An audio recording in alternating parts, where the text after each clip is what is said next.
Yan guys, good morning. Yan, natapos na po namin yung nilinis ko. So, araw-araw kasi salitan to.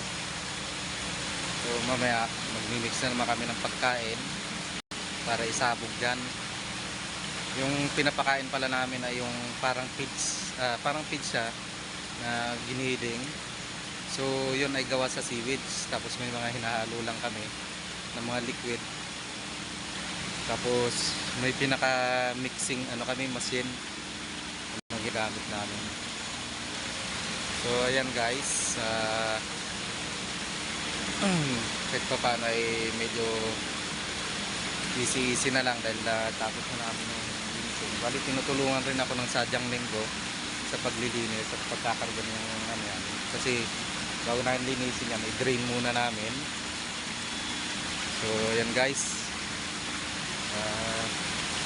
kumbaga bukas yung sa kabila naman ang lilinisin ko ulit. So ayan, hindi naman ganong mabigat pa sa ngayon ng trabaho, di ko lang alam kapag lipat nito, pero malaman pa rin natin yan basta lagi lang tayong handa sa araw-araw na ibibigay sa ating trabaho. So yun guys, susunod na lang ulit at mag-update po tayo sa aming ginagawa dito. Maraming salamat.